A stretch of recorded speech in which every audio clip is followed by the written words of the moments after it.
Where's that? Oh, it's loud. Fish camp. Well, it's a little past time to get started. I know everybody was having a good time visiting, but we'll go ahead and get going this morning. Today we're moving into 3 John, and we took 3 weeks to look at 2 John. We could cover this in just one, but we're going to divide it up into 2 lessons just so we're not rushing through here. At least that's my expectation, is that it'll take 2 lessons, because there's a couple of issues we want to talk about. One big one today, and then another one that we'll deal with next week. 3 John is very closely related to the second letter. So essentially, most of what we said in introducing that letter is applicable to this one. We don't need to rehash all of that. I think all that needs to be done really is to kind of talk a little bit about the relationship between them. Beyond that, talking about how we can cover this briefly. This is actually the shortest book in all the New Testament. At least the Greek text is. It's less than 200 words. That's shorter than our bulletin articles.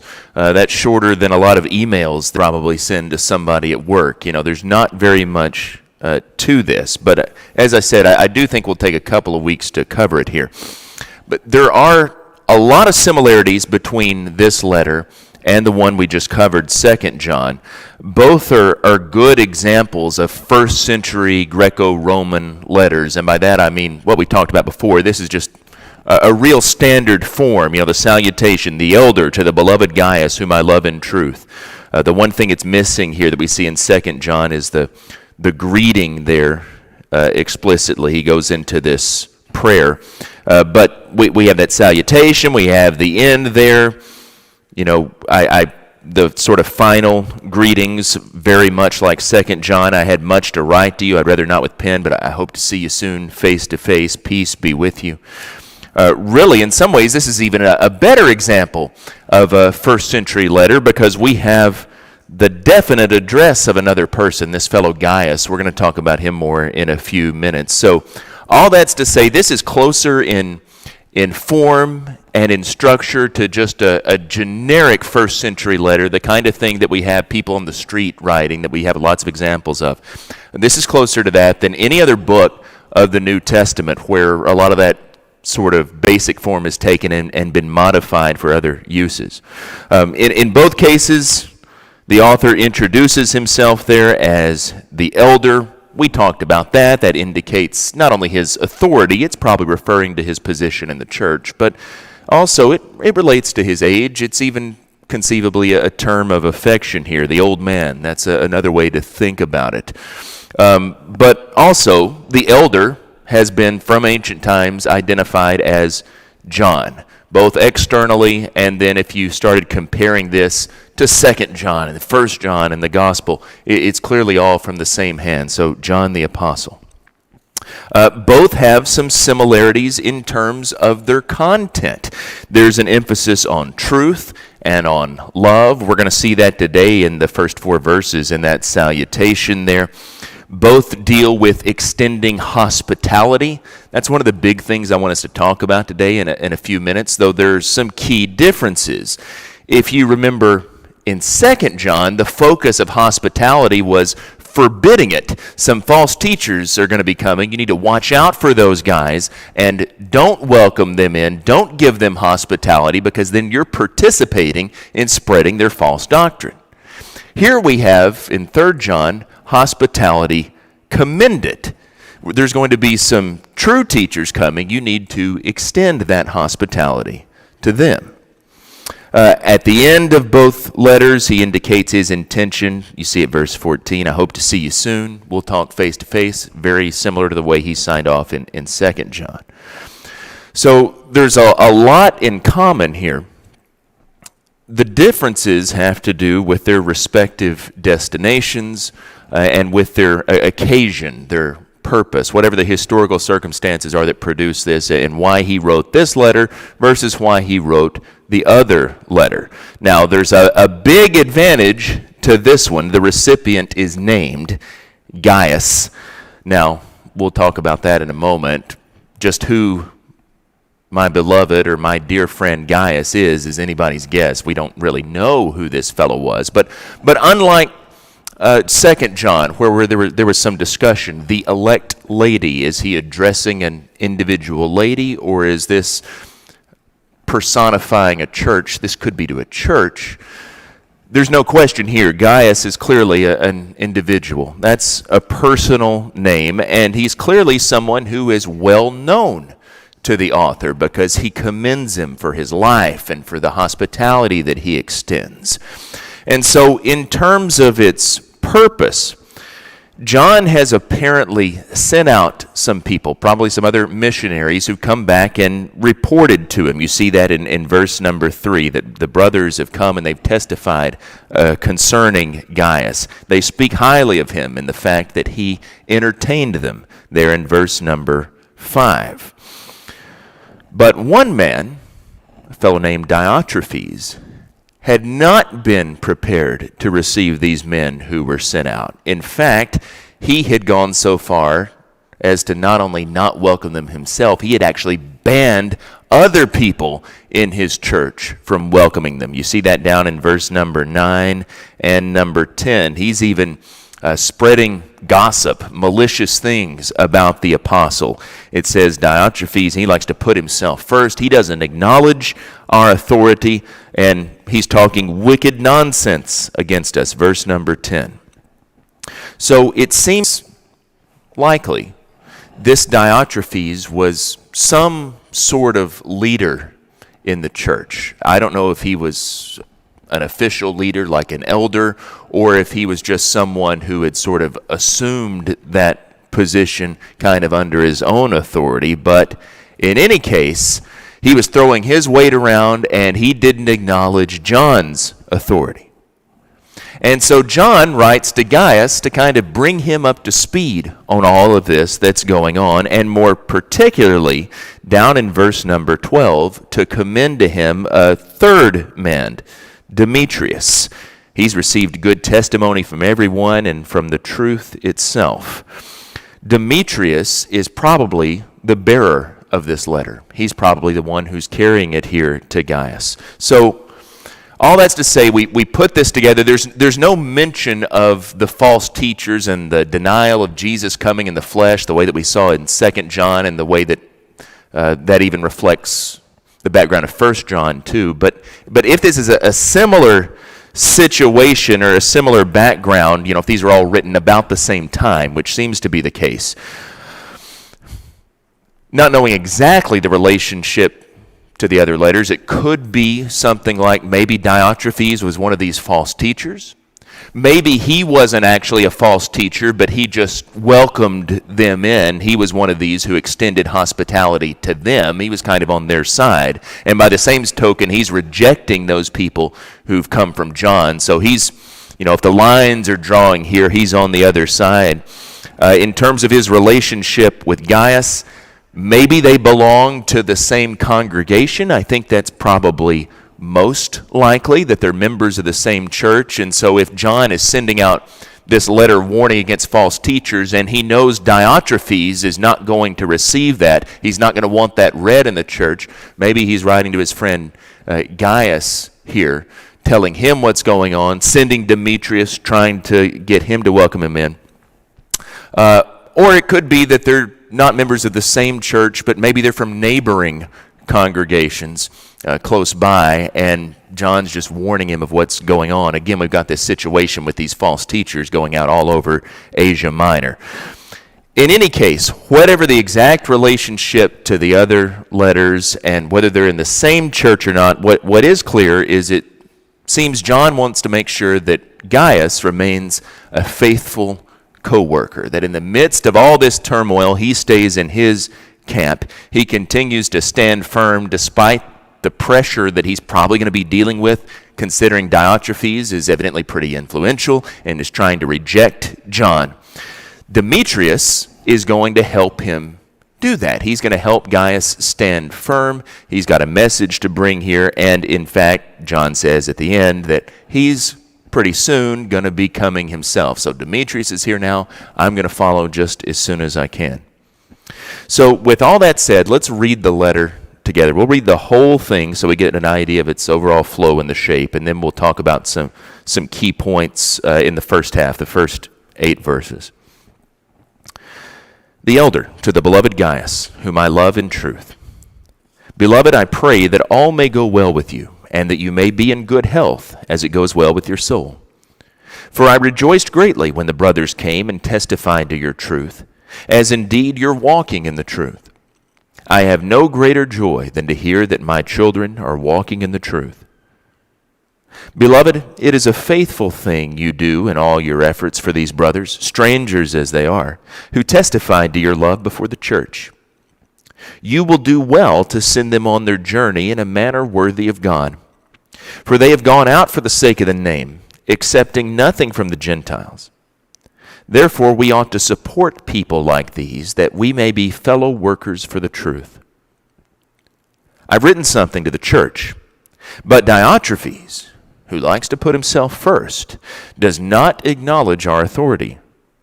So if I come, I'll bring up what he's doing, talking wicked nonsense against us. And not content with that, he refuses to welcome the brothers and also stops those who want to and puts them out of the church. Beloved, do not imitate evil, but imitate good. Whoever does good is from God. Whoever does evil has not seen God. Demetrius has received a good testimony from everyone and from the truth itself. We also add our testimony, and you know that our testimony is true. I had much to write to you, but I would rather not write with pen and ink. I hope to see you soon, and we'll talk face to face. Peace be to you. The friends greet you. Greet the friends, each by name.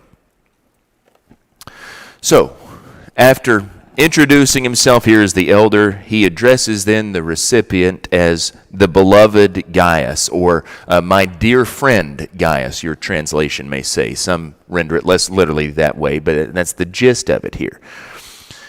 There are a handful of men in the New Testament who are named Gaius. If you were to start to read through Acts and through Paul's letters, you'll see there are at least 2, possibly 3 who are mentioned. So if you go to Acts chapter 19 and verse 29, there is a Gaius there who's said to be a Macedonian, who along with another Macedonian, Aristarchus, is seized. This is at that riot in Ephesus. Remember, there are all the silversmiths there, and they say that Paul's stirring everyone up, causing people not to buy the idols anymore, and there's that big riot, the great is Diana of the Ephesians, etc. Well, Gaius is one of the fellows who is seized there, a traveling companion of Paul. If you go to the next chapter, chapter 20 and verse 4 of Acts, Gaius is mentioned again as a companion of Paul. Now he's going with him down to Jerusalem. That's that final journey Paul makes there as a free man. You remember he's trying to get there before Pentecost. It's where he ends up getting arrested, and the rest of Acts he's a prisoner. So mentioned back to back like that, our first instinct might be, okay, this is the same guy, Gaius, a traveling companion of Paul. But the Gaius in chapter 19 who's seized in Ephesus, he's mentioned as being a Macedonian. The Gaius in chapter 20 who goes with Paul to Jerusalem is said to be Gaius of Derbe.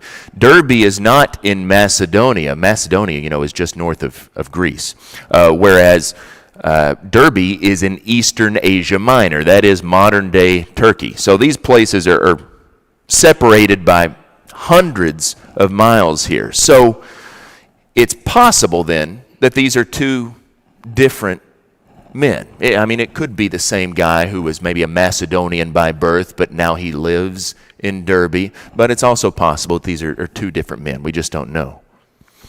In Romans chapter 16 and verse 23, we have another mention of a Gaius, and Paul mentions Gaius there as hosting him in his house. Paul's writing from Corinth. And he mentions this Gaius as hosting him in his house, as well as hosting the whole church. So this Gaius is likely the same one that Paul mentions in 1 Corinthians chapter 1 and verse 14. If you remember the beginning of 1 Corinthians, Paul's talking there about all the factions there in the church. I'm of Paul, I'm of Apollos, I'm of Christ. And he says in light of that, man, I am thankful that the only ones I baptized among you were Crispus and Gaius, so that there wouldn't be even more people clinging on to me. So given that association with Corinth, it's probably that the Gaius in Corinth in Romans chapter 16 is the same Gaius that's mentioned in 1 Corinthians chapter 1. So, are the Gaius, the men called Gaius in Acts, is that one or is that two men? And is this Gaius in Romans from Corinth, is he a third different man, or are these all different ways of referring to the same man? There was a pretty ancient tradition. It goes back to the 4th century, so not current. We don't know it before the 4th century. But according to that, John made this Gaius of Derbe the first bishop of Pergamum in Western Asia Minor, and he's the recipient of this letter. Now, the problem with that is so many of those legends about later, ancient bishops of this church, we don't know anything about one bishop of a church that early on, because the New Testament, and indeed into the 2nd century, reflects multiple elders, a plurality in a congregation. It seems like this is probably just trying to lend legitimacy to the fact that there's one and only one bishop. But at any rate, that's the tradition, that Gaius of Derbe, he was a bishop in Asia Minor. He's the recipient of this letter. And based on that, several centuries after, a fellow you might have heard of, the Venerable Bede. He was a monk, an English monk, the 8th century. He believed that this Gaius of Derbe not only received this letter, but he was probably also the same fellow Paul mentioned in Romans as hosting him there in Corinth. So in other words, according to tradition, this is all the same guy, same Gaius. That's not impossible, because in the Roman world, people could move around freely. Good roads, good transportation. Given that ease of mobility, it's possible that one man named Gaius could have just moved around to these different locations in his life. But then you start putting the timeline together of these different references, and when Paul wrote these letters, and it's not impossible, but it's kind of hard to believe. And the other thing to keep in mind, we wouldn't know this today necessarily, but Gaius was a really common name in the 1st century. Now, I don't know anybody named Gaius. You probably don't either. But in the 1st century, according to the evidence that we have, this was either the most common or the second most common Roman personal name. So in other words, it would be like someone today named Robert or Michael or something like that. This is as likely to be 4 different men as it is to be a single man mentioned 4 different places. We just don't know anything about him other than what we can infer from this letter. So what do we know about him from this letter? Well, he was walking in truth. That's what John says in verse number 3 and verse number 4. These brothers came, they testified. Gaius is walking in the truth, and that's what gives John joy. He is widely respected, because this isn't just John's opinion. This is the considered opinion of all these people who are bringing a report back about him. It seems that he had some degree of influence in the church. If you go down to verses 5 and 6, John talks about the efforts that he's extended on behalf of these brothers, and in fact, they've testified about that before the church. So he has a reputation here as a man who walks in the truth. Some have suggested that another thing that we can infer about him is that maybe he was in bad health. Maybe he was ill or he was weak, because we have this note here. I pray, in verse 2, that all may go well with you and that you may be in good health, just as it goes well with your soul. So some have inferred, well, maybe he'd been sick, or maybe he was just a sickly individual in general, and so John is praying that he'd be in good health. That's possible, but wishing for good health like this was pretty standard in an ancient letter. The same way that it is in a lot of our modern day letters, right? Dear Mom, how are you? I'm fine. I hope you're doing well. Same sort of thing here. So I wouldn't read too much into that. But what we can say safely, I think, is that he had a warm and a personal relationship with John. That tone is set from the very beginning. How does he address him? First of all, verse number 2, beloved, or my dear friend. You see that again, verse number 5, beloved. You see it again, verse number 11, beloved. All of that emphasizes this bond of Christian fellowship that existed between John and Gaius. You probably also noticed, at least I hope you did if you were here as we spent a few weeks going through 2 John, did you notice the recurrence of these themes of truth and love again? We spent a lot of time talking about that in 2 John, so I'm not going to rehash all of that again, but there is this idea again, I rejoice because you're walking in the truth, that same metaphor, his pattern of life, he continues in it, and he is someone who is loved by John, loved by God. We won't go into that in detail again, but just remember, love and truth, those things go together for John, and they're central to his thinking. I believe it's good for us to keep that in mind as we go on through this letter. But it's here in verses 5 through 8, the last part of what we want to look at this morning. There we get into the purpose of John writing this letter, and I think this is really a glimpse into ministry in the church in the late first century. Let's read this again. Beloved, it is a faithful thing you do in all your efforts for these brothers, strangers as they are, who testified to your love before the church. You will do well to send them on their journey in a manner worthy of God.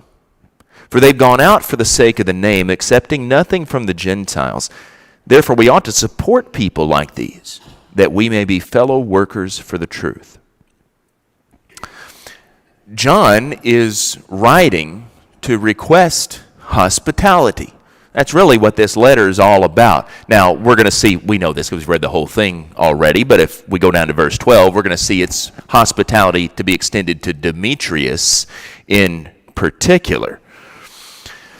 In the modern world, if we were going to visit a friend, we'd let them know in advance, right? We have all sorts of communication technology. We might call them up on the phone and say, hey man, I'm going to be in town. Do you want to get together? Or if we needed a place to stay, maybe we'd send them a text or we'd send them an email and say, I'm going to be over there a few days. Is it all right if I stay at your place? I know you got room, etc. We would communicate that in some way beforehand if we had a good friend like this. But in the ancient world, with no public postal system, they had a government postal system, but it only carried government mail, that is official imperial mail. So even though there's good roads and you could trust that letters would get where they were going, you had to send somebody with it. So you couldn't just call or text or anything like that. You had to send a letter, and you had to send a letter with someone to request hospitality.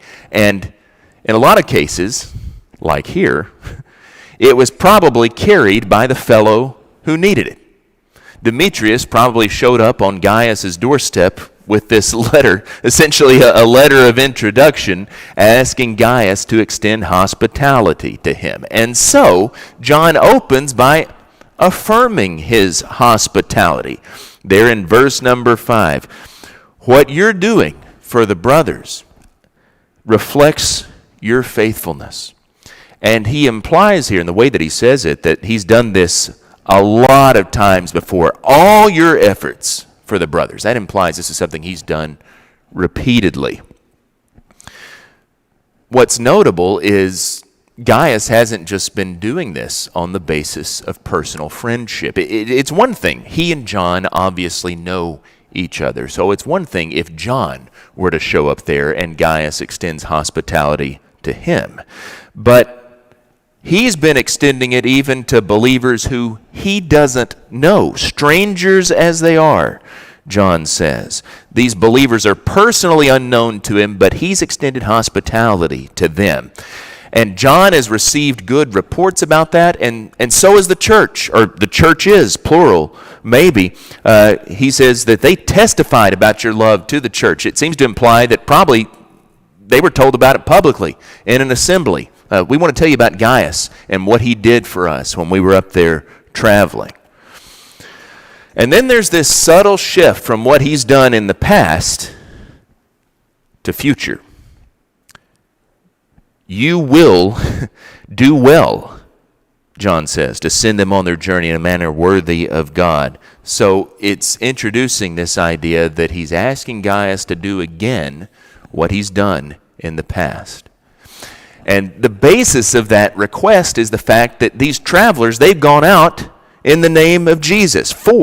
They've gone out for the sake of the name, accepting nothing from the Gentiles. That is, they're not going to receive any help from unbelievers along the way, and so it is especially important.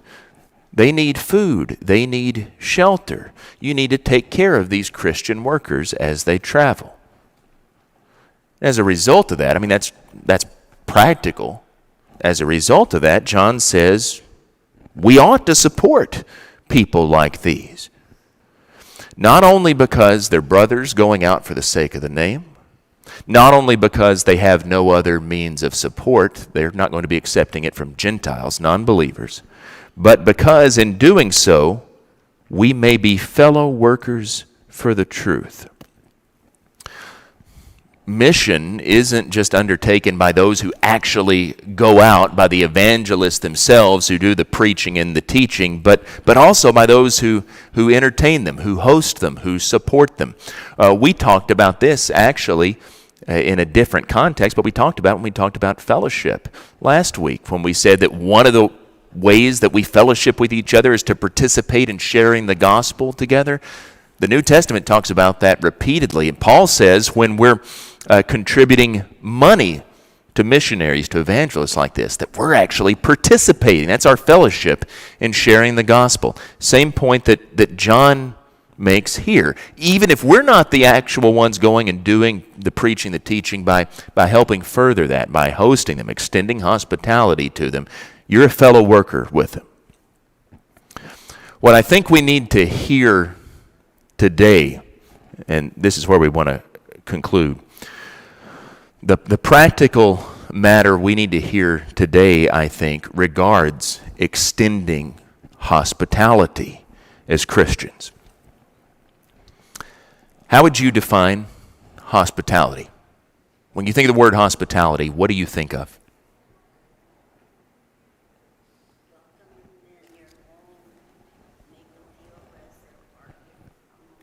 Okay, Lydia said welcoming people in your home, making them feel like they're part of the family. What else? What sorts of associations do we have with this? Well, being friendly, helpful. Friendly, helpful, sure.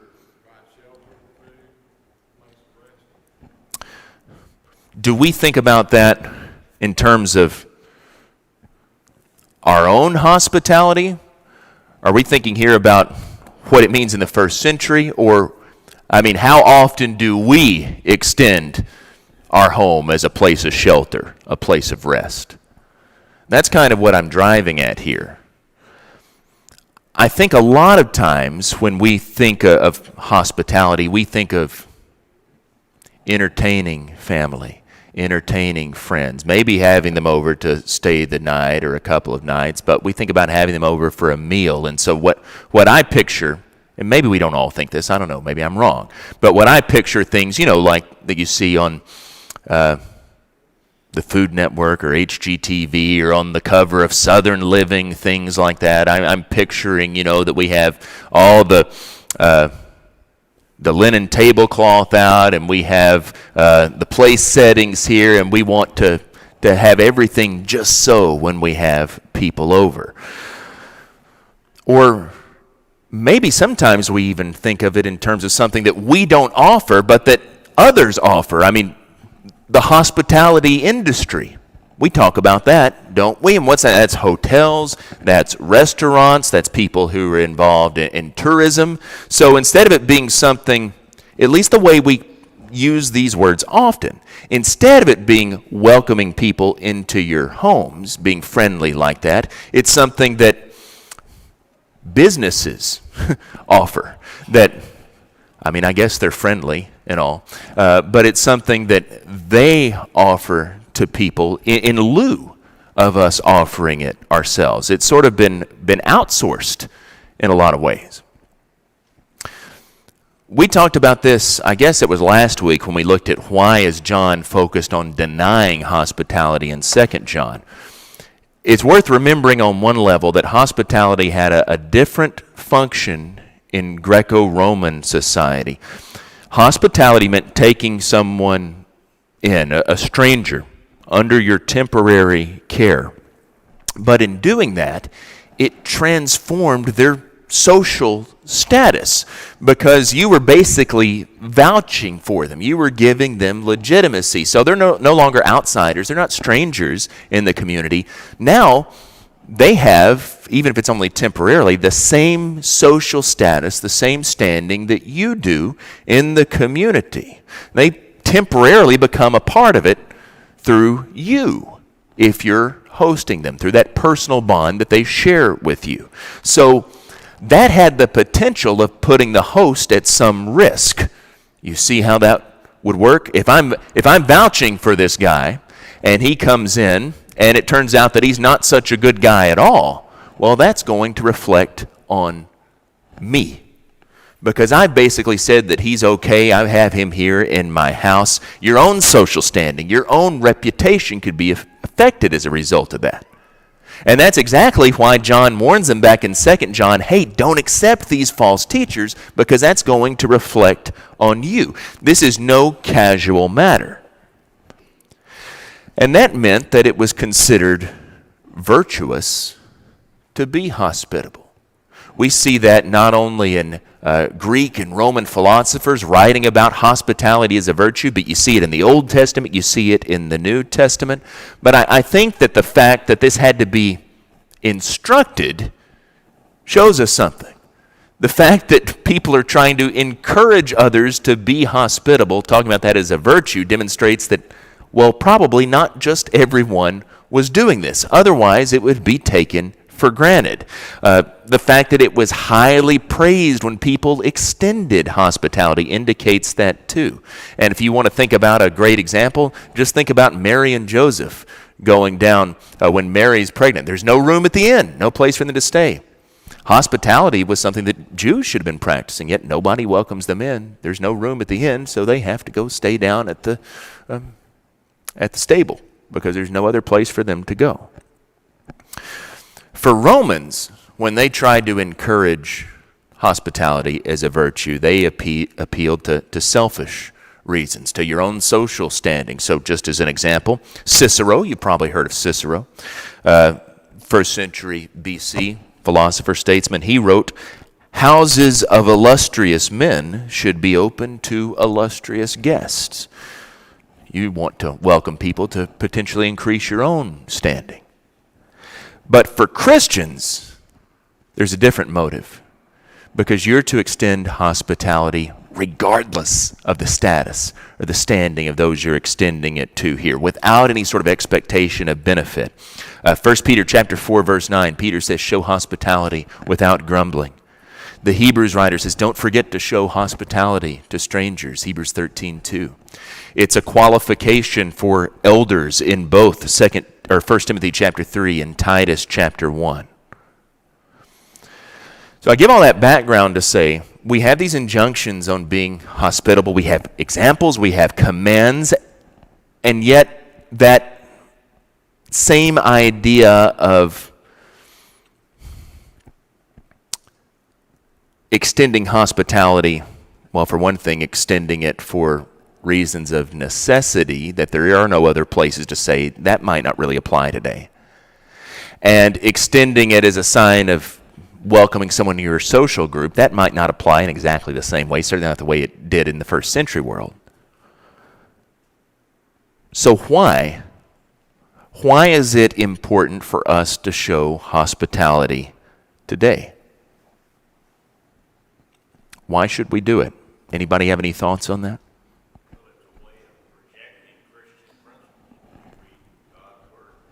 Yeah, projecting Christian principles. What principles? We truly believe that everything belongs to God, as we sometimes say in our contribution prayers, our homes and the things that we have are a result of God looking down favorably on us. And if we're not willing to openly share that, then I think we're maybe not doing everything we should do. I think that's a great point in terms of kind of holding on to what we have lightly, realizing that we're stewards of it. It doesn't really belong to us. But what about, I think that's right. I would even go further and say, in terms of those principles, what does it say about those others that we're extending hospitality to? What are we showing towards them? Love. Yeah, that's right. Remember what John's writing all about here is love. We have hotels, we have restaurants now, so we don't have this need for hospitality in the same practical sense that existed in the first century. Those places are not likely to turn anybody away because of their religious convictions, the way that some of these might have faced. I do think we should remember that's not necessarily the case in other parts of the world. There are still some places where this sort of personal hospitality might be essential.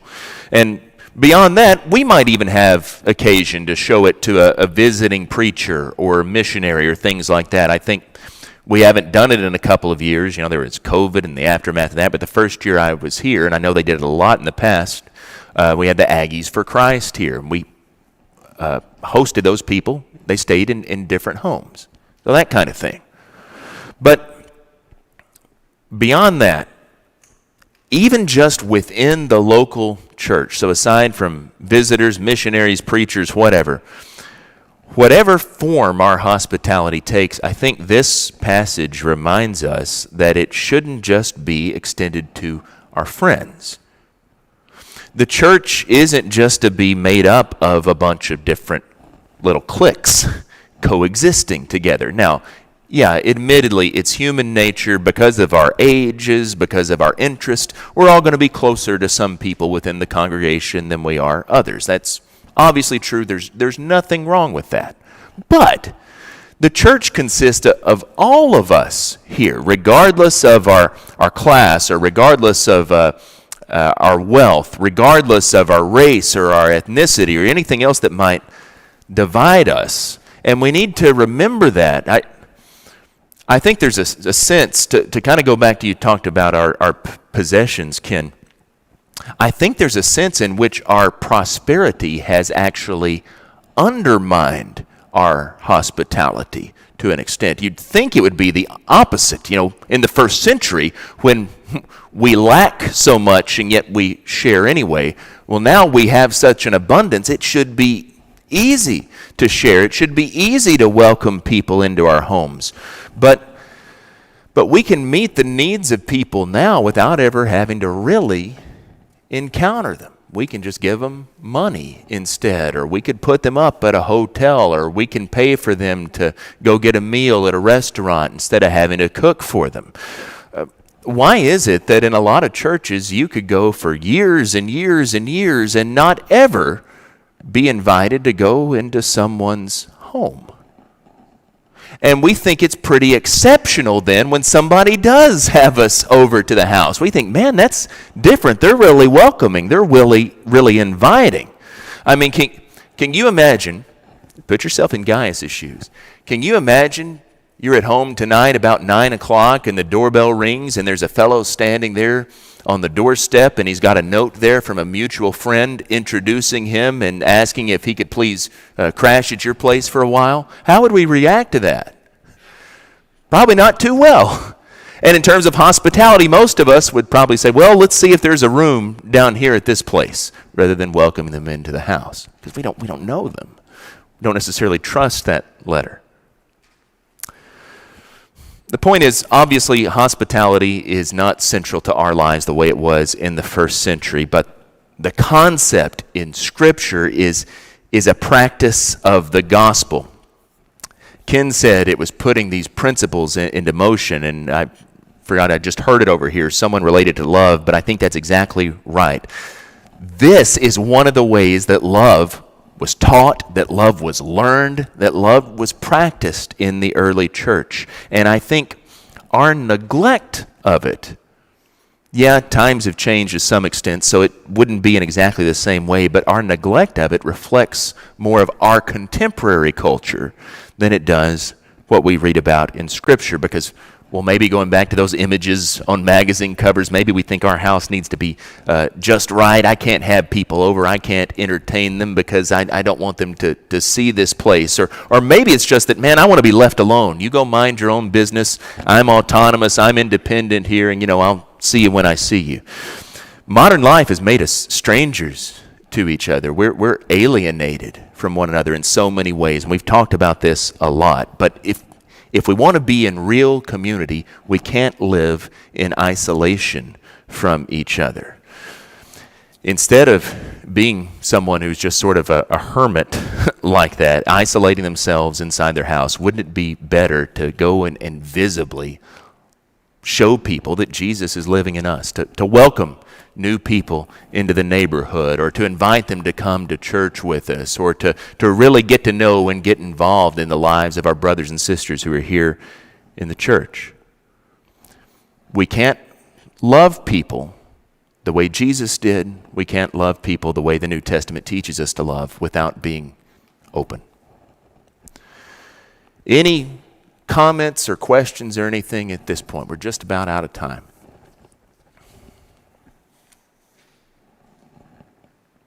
Okay, well, we'll stop there. There we go. Thanks for your attention this morning.